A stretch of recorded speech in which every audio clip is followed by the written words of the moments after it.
Ada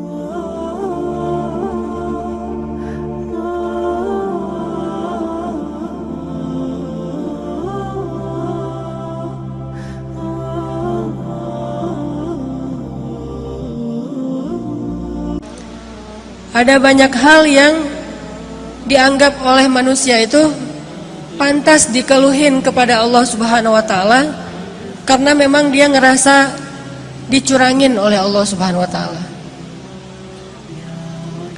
Dan hari ini kita pengen belajar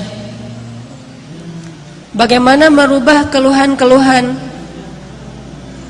yaitu Abu Ubaidah bin Jarrah, kekuasaan sebagai gubernur di Syam, Suriah. Sehingga suatu hari ketika dia sedang memantau keadaan rakyatnya, lagi belusukan, keliling-keliling gitu, Abu Ubaidah pernah melewati suatu hutan yang tidak ada penduduk tinggal di sana. Tiba-tiba Abu Ubaidah bin Jarrah menemukan sebuah gubuk kecil di tengah hutan. Ini lagi lewat nih bersama pasukannya, kayak lagi ada ekspansi gitu. Tiba-tiba ngelihat tiba-tiba Abu Ubaidah melihat sebuah gubuk di tengah hutan. Terus karena penasaran, Abu Ubaidah pun mendekat ke gubuk itu. Dari luar gubuk, Abu Ubaidah mendengar suara laki-laki bertahmid kepada Allah.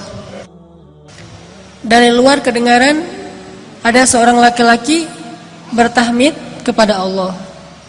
Dia berucap, Alhamdulillah, Alhamdulillah, Alhamdulillah, Alhamdulillah, Alhamdulillah, Alhamdulillah. Terus dia bertahmid, memuji-muji Allah Subhanahu wa taala. Sehingga akhirnya Abu Ubaidah menjadi kepo. Mulailah Abu Ubaidah stalking, ngepoin, ini siapa nih yang punya akun? Kok postingannya itu positif terus gitu? Postingannya itu memuji-muji Allah, Allah maha baik, Allah baik banget, Allah luar biasa, Allah keren, Allah apa, terus memuji-muji Allah Subhanahu wa taala. Terus begitu. Sampai akhirnya Abu Ubaidah penasaran. Maka Abu Ubaidah pun memberi salam, minta izin supaya dibolehkan masuk ke dalam rumah. Assalamualaikum. Waalaikumsalam. Boleh saya masuk? Adkhul, kata Abu Ubaidah. Silakan, silakan. Akhirnya Abu Ubaidah pun masuk ke dalam rumah itu. Sementara prajurit-prajuritnya menunggu di luar. Ketika Abu Ubaidah masuk ke dalam rumah, Abu Ubaidah merasa heran karena dia melihat di dalam rumah itu hanya ada seorang kakek-kakek yang terbaring di atas tanah, nggak punya kasur, bahkan nggak punya tikar, nggak punya bantal, benar-benar terbaring di atas tanah, dan rumahnya kosong, tidak ada perabotan apapun, nggak ada tempat tidur, nggak ada lemari, nggak ada dapur, ya satu ruangan gubuk itu aja. Dan dia melihat seorang kakek-kakek terbaring sedang memuji-muji Allah Subhanahu wa taala. Ketika Abu Ubaidah mendekat kepada kakek ini, ternyata Abu Ubaidah baru ngeh kakek ini adalah seorang tunanetra. Tidak bisa melihat. Lalu dia melihat kaki kakek ini dalam keadaan lumpuh, tidak bergerak.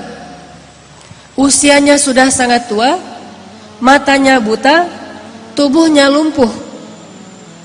Yang bergerak dari tubuhnya cuma bibir saja sambil berucap Alhamdulillah, Alhamdulillah, Alhamdulillah. Abu Ubaidah pun duduk di sisi kakek ini. Kemudian Abu Ubaidah bertanya, Ya Abdullah, Ya Syekh, Kek, dengan siapa kakek tinggal di sini? Kakek itu menjawab, saya tinggal di sini dengan anak saya. Tadinya saya punya keluarga besar. Saya punya istri, punya beberapa orang anak, tapi istri saya sudah meninggal, anak-anak saya sudah meninggal, cuma tinggal 1 orang. Terus kakek kenapa tidur di sini? Kata kakek itu, saya lumpuh dan saya tidak bisa melihat. Tapi Allah maha baik, kata kakek ini. Abu Ubaidah makin penasaran. Orang miskin, sebatang kara, lumpuh, udah tua, gak bisa ngelihat, gak punya siapa-siapa kecuali anaknya satu-satunya. Abu Ubaidah bertanya, "Kek, saya dengar dari tadi kakek itu terus memuji Allah. Dari sejak saya di luar rumah, saya dengar kakek ini terus memuji Allah. Alhamdulillah, Alhamdulillah, Alhamdulillah. Tapi saya perhatikan, sepertinya kakek ini tidak punya kehidupan yang layak. Rumahnya gubuk, di dalam rumah gak ada apa-apa, kakek sakit-sakitan, gak punya keluarga. Saya penasaran, apa yang kakek syukuri kepada Allah sehingga kakek tidak berhenti mengucapkan Alhamdulillah. Perasaan nikmatnya kayak gini-gini aja nih. Terus apa yang kakek syukuri?" Kakek ini tersenyum. Kemudian kakek ini mengatakan, "Wahai Tuan, ada 2 nikmat yang diberikan Allah kepada saya, dan itu lebih saya cintai daripada dunia dan seisinya. Yang nikmat ini tidak diberikan kecuali kepada orang-orang yang Allah cintai saja. Ada 2 nikmat yang diberikan Allah kepada saya, yang nikmat ini khusus hanya diberikan oleh Allah kepada hamba-hamba yang Allah cintai.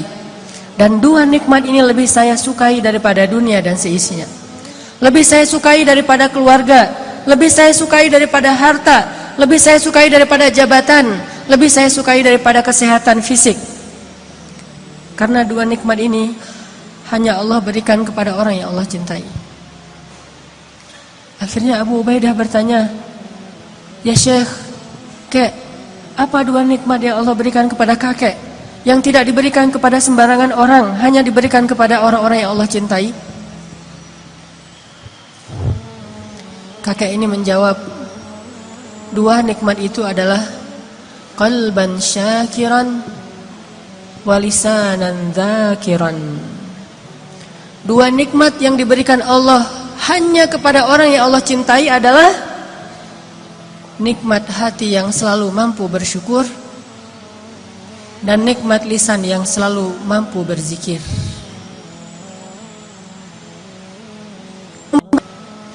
Bukankah kita banyak melihat orang kafir yang sehat walafiat? Bukankah kita banyak melihat orang kafir yang keliling dunia, sukses secara bisnis? Produk-produknya ada di seluruh dunia. Bukankah kita melihat orang kafir itu sukses dalam karir-karirnya? Allah berikan nikmat itu kepada orang mukmin dan kepada yang tidak mukmin sekalipun. Karena nikmat itu nikmat murah, Allah berikan kepada siapa saja. Sehingga itu bukan ciri bahwa seseorang itu dicintai oleh Allah. Sehingga kita menilai diri kita menjadi orang yang kurang beruntung karena kita tidak diberikan nikmat yang Allah berikan kepada orang kafir. Sehingga kita menjadi orang yang kurang beruntung karena harta kita sedikit, dan orang kafir lebih beruntung karena hartanya berlimpah. Makanya saya bilang di awal, pasti dia gak kenal Allah Subhanahu wa ta'ala. Dia gak ngerti Allah Subhanahu wa ta'ala. Seandainya dia mengerti, maka dia akan bersyukur kepada Allah dan tidak akan berhenti untuk memuji Allah Subhanahu wa ta'ala. Yaitu nikmat qalban syakiran. Kalau hati kita mulai merasa tidak puas dengan nikmat Allah Subhanahu wa ta'ala, kalau hati kita mulai mengeluh terhadap ketentuan Allah Subhanahu wa ta'ala, saat itulah kita harusnya banyak-banyak minta ampun kepada Allah. Allah memberikan hidup kita dengan fasilitas yang banyak, tapi kalau Allah cabut nikmat qalban syakiran, dia akan jadi orang yang sengsara. Allah kasih harta yang banyak, Allah kasih qalban syakiran, hati mengeluh karena dia tidak diberikan qalban syakiran, walaupun diberikan semua nikmat dunia. Makanya kakek ini mengatakan, saya mendapatkan 2 nikmat yang Allah tidak berikan kepada siapapun kecuali kepada kekasihnya, yaitu nikmat qalban syakiran. Saya selalu bersyukur, saya selalu merasa bahagia, saya selalu merasa cukup. Walisanan dzakiran, dan lisan saya dibimbing dengan hati yang bersyukur itu untuk selalu berzikir, memuji Allah Subhanahu wa taala. Sedangkan hati yang tidak bersyukur akan membimbing lisannya untuk mengeluh, akan membimbing lisannya untuk mengutuk, akan membimbing lisannya untuk menyalahkan diri sendiri ataupun orang lain. Sahha jasadu kulluh wa idza fasadat fasada jasadu kulluh. Hati itu kalau benar, maka seluruh anggota organ tubuhnya akan benar, termasuk lisan. Kalau hatinya rusak, maka seluruh organ tubuhnya termasuk lisan juga akan menjadi rusak. Teman-teman yang dirahmati Allah, tuh kan Al-Ghani, Al-Khafi, At-Taqi. 4 orang ini kalau ada pada 4 karakter ini kalau ada pada diri seseorang, sa'idun, orang yang paling bahagia. Apa mukmin? Orang yang selalu percaya sama Allah Subhanahu wa taala. Orang yang kalau dikatakan la tahzan, innallaha ma'ana, maka selesai sudah masalah dia. Abu Bakar pernah khawatir ketika sedang bersembunyi di dalam Gua Thur bersama Rasulullah. Kemudian dikejar oleh musuh-musuhnya, ingin membunuh mereka, ingin menangkap mereka. Bahkan bisa saja saat itu juga kalau musuhnya ngelihat ke bawah, mereka akan langsung ditusuk dengan tombak, akan dibunuh di situ atau akan dibakar hidup-hidup. Kekejaman Abu Jahal itu sudah dikenal di kota Makkah. Dalam keadaan yang sangat khawatir, Abu Bakar berkata kepada Rasulullah, "Ya Rasulullah, kalau mereka melihat ke bawah kaki mereka, kalau mereka melihat ke bawah betis mereka, mereka akan menemukan kita ya Rasulullah, mereka akan menangkap kita ya Rasulullah." Dalam keadaan Abu Bakar sedih, khawatir, galau. Dan itu sifat manusia, orang mukmin pun mengalaminya. Orang beriman pun sekelas Abu Bakar khawatir, sedih, galau, tapi obatnya tetap iman. Bedanya mukmin dengan enggak mukmin. Orang mukmin kalau ada sedih, kalau ada galau, kalau ada khawatir, obatnya itu adalah mengingat Allah. Ala bidzikrillah, ala bidzikrillah tatma'innul qulub. Itu mukmin. Innamal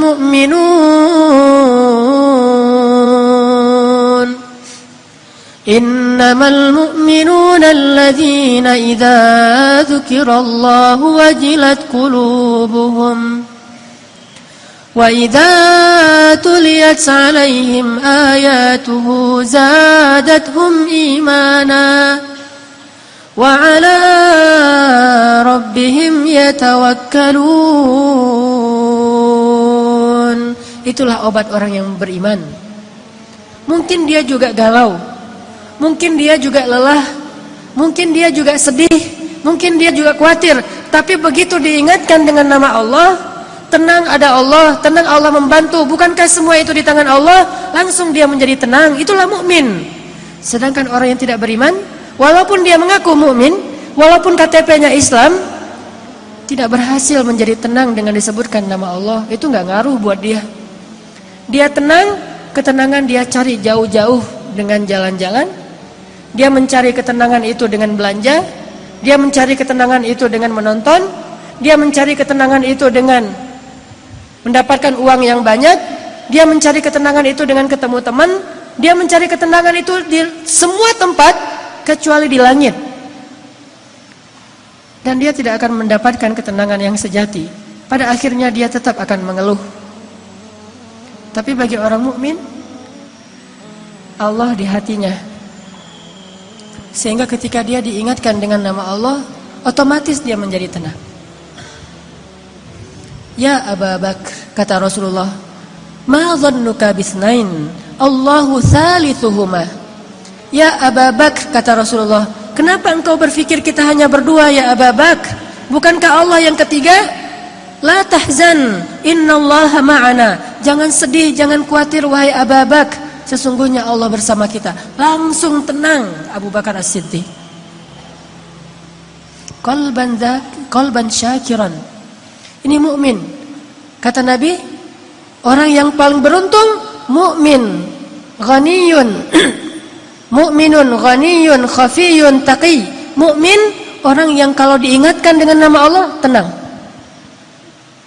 Kalau dikembalikan kepada Allah suatu urusan beres. Kadang dia juga kadang-kadang ada masalah, namanya manusia. Coba teman-teman perhatikan pembukaan dari surat Al-Anfal. Apa isi dari pembukaan surat Al-Anfal? Yas'alunaka 'anil anfal. Isi dari pembukaan surat Al-Anfal itu adalah keributan antara para sahabat. Dan yang agak-agak unik, ributnya itu masalah duit lah gitu. Masalah harta, masalah ghanimah. Bayangin sahabat senior, muhajirin, ahlu badar, ikut perang badar, bisa-bisanya juga ribut hanya gara-gara masalah ghanimah. Itu kan, tapi itulah manusia.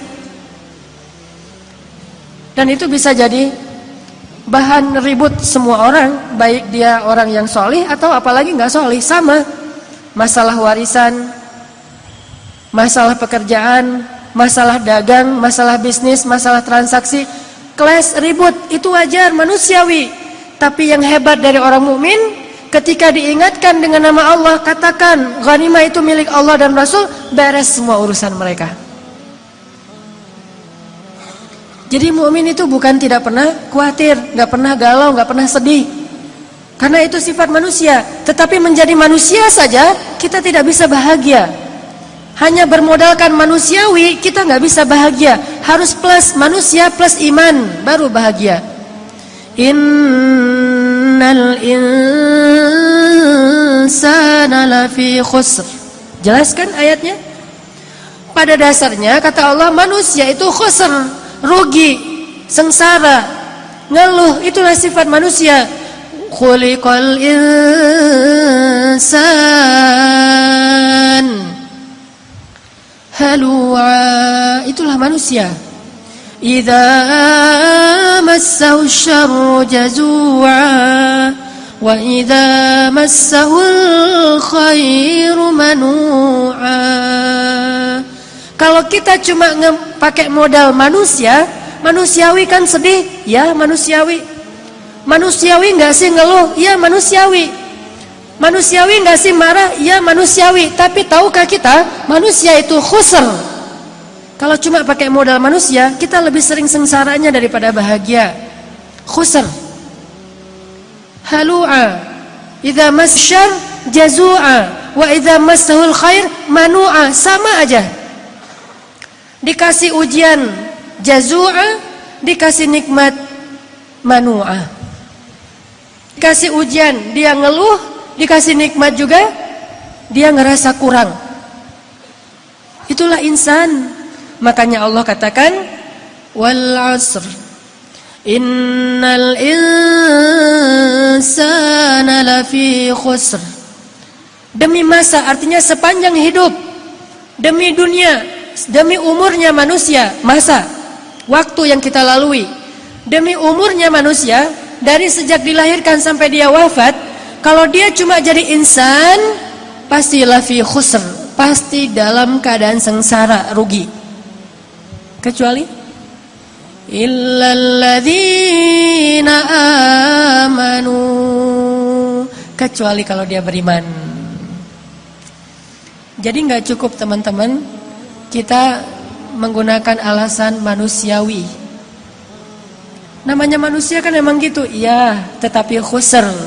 Kalau mau falah, kalau mau beruntung, maka dia harus menambah, mengupgrade statusnya dari sekedar insan menjadi mukmin, baru dia menjadi orang yang lebih falah.